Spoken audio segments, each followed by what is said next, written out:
Galera, no vídeo de hoje eu vou falar sobre um assunto que eu vejo bastante, tá? Que é o número de pessoas por vaga.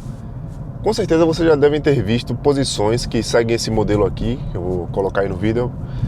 E na maioria das vezes no LinkedIn, tá? Eu vou falar aqui do LinkedIn porque é o que a maioria usa e eu vou explicar esse efeito que acontece nessa plataforma em específico.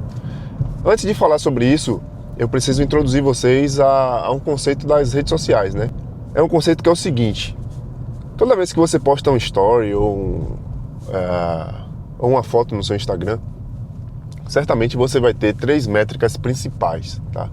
A primeira delas é o número de views, o número de pessoas que tiveram acesso à sua foto ou ao seu story ali, alguma coisa nesse sentido. A segunda métrica, quantidade de likes, né? E a terceira e última são os comentários. Perceba que todas essas 3 métricas, elas remetem à ação que o usuário tem para poder chegar nesse objetivo. Então assim, o que é que o usuário precisa fazer para ver a sua foto? Basicamente, ele precisa simplesmente abrir o Instagram para poder dar o like e fazer a ação de double tap, ou senão ele vai clicar ali no coraçãozinho. Para comentar, ele vai, clicar lá no comentário e escrever o comentário. Então é natural, porque são 3 ações. A primeira ação demanda muito pouco esforço do usuário, a segunda ação já demanda um certo esforço, e a terceira e última é a que mais demanda esforço do usuário para poder chegar nesse resultado do comentário. Então é natural que o número de views seja maior do que o número de likes e o número de likes seja maior do que o número de comentários.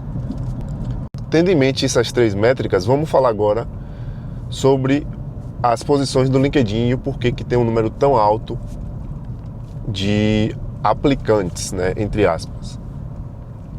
A primeira coisa que você tem que entender é que o LinkedIn ele não considera os aplicantes ali.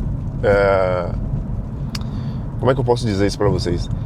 O número que você está vendo ali não é o número de candidatos que aplicaram para a vaga, mas sim candidatos que clicaram ali naquele botão, que foram direcionados para a job description da vaga. Então assim, mesmo que esteja no LinkedIn ali como apply, ele clicou para aplicar, ele foi lá dar uma lida na vaga, entendeu? Então mesmo uma pessoa como eu, para fazer esse vídeo aqui, eu tive que ir lá ver, eu pesquisei sobre a iOS Developers, para ver as posições da galera do iOS. E aí eu cliquei em algumas posições para ver e ele contabilizou que eu tive interesse, eu fui um aplicante ali. Então assim, esse número daí já é muito distorcido da realidade.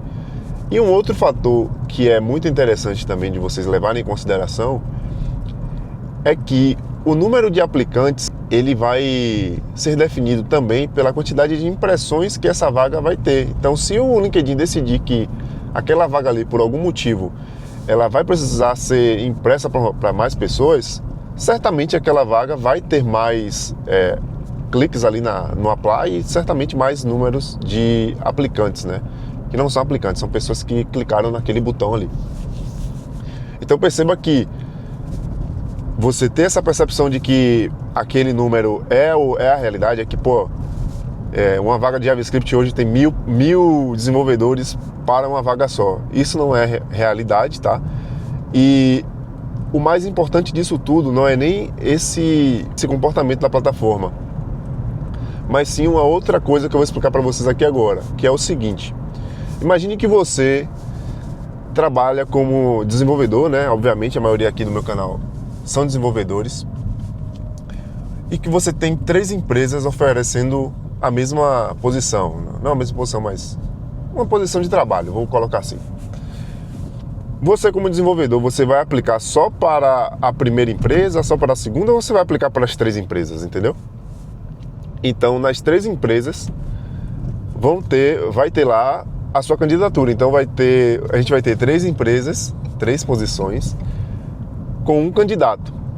Se a gente tem 10 desenvolvedores e a gente tem esse mesmo cenário, 10 desenvolvedores JavaScript 10 desenvolvedores JavaScript, e aí a gente tem 3 empresas e essas 3 empresas abrem uma vaga, para essas 3 empresas a gente vai ter 10 desenvolvedores JavaScript, 10 pessoas que têm interesse na mesma vaga. Então assim, O cara que está aplicando para a vaga, ele... eu vou ter que mudar de faixa, que o cara está me segurando. O cara que está buscando emprego, ele não só aplica para um, entendeu? Ele aplica para várias posições. E por muitas vezes, como aconteceu comigo, quando eu estava buscando emprego para gringa, eu apliquei para diversas posições e eu fui aprovado em 2 empresas. E aí eu tive que abrir mão de uma vaga para poder ir para outra, obviamente, né? Ficar nos 2, né? E aí é muito comum que isso aconteça, entendeu? Então assim, então além do LinkedIn inflacionar o número de posições e a gente ter esse comportamento do mercado que é natural, né, onde um desenvolvedor aplica para diversas vagas, é muito comum que a gente tenha números absurdos. E aquilo dali só quer dizer que aquela posição em específico ela foi impressa para várias pessoas. Entenderam? Então por isso que a gente tem esses números aí, né?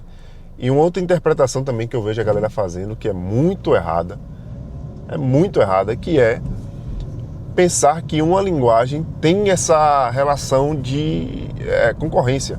Então o cara vê uma posição de PHP que tem uma vaga que tem, sei lá, 2.500 aplicantes. Além de todos esses fatores que eu já descrevi para vocês aqui, isso não quer dizer que para toda vaga de PHP vai ter essa relação direta, entendeu? Porque a gente sabe que o nosso mercado de tecnologia, ele tem vários frameworks e vários stacks diferentes. Todas as empresas não usam... cada empresa tem o seu jeito de trabalhar, cada empresa tem a sua stack de trabalho. Então pode ser que para um grupo de pessoas, por exemplo, eu vejo que tem muitas pessoas que trabalham com WordPress, né? Muito dev sênior que trabalha com WordPress. Então talvez uma vaga para WordPress, para uma stack de trabalho ali de WordPress, que consequentemente é PHP e tal,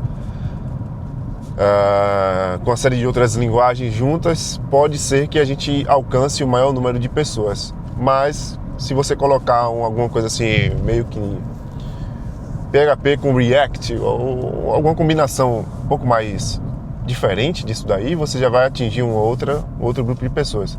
Porque tem muita gente que, quando vê que tem uma tecnologia ali que não atende o currículo dele, né? Por exemplo, algumas posições para Node pede que o cara tenha conhecimento em Golang. E às vezes o cara não quer... O cara não aplica por causa disso, entendeu? O cara fala, velho, eu não sei Golang não, então não vou aplicar.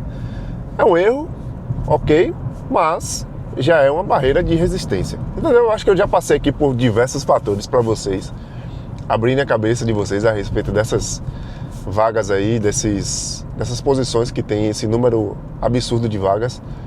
Não acho que vale a pena você ficar gastando energia pensando que uma posição tem 1.000, 2.000 aplicantes. Às vezes são só cliques que foram gerados ali naquela vaga em específico. É uma pergunta que eu faço quando estou fazendo o processo seletivo também, que é quantas pessoas estão concorrendo à vaga comigo, e geralmente é um número bem baixo, do tipo, tem 2, 3 pessoas. Aí o cara às vezes até me dá um spoilerzinho assim, tipo assim, mas um outro já falou que foi aprovado em alguma outra posição, ou senão o cara até fala se você foi bem ou mal na entrevista. Então tudo isso, galera, são técnicas de entrevista também que vocês vão aprender aqui no canal. Eu vou falar sobre tudo isso para vocês, mas a ideia do vídeo principal é essa que eu quis passar, entendeu? Não se assustem com esse número grande, às vezes isso daí não reflete a realidade. E é isso, galera. Se você gostou desse vídeo, já sabe o que fazer. Deixa o like aí, compartilha com seus amigos desenvolvedores e valeu!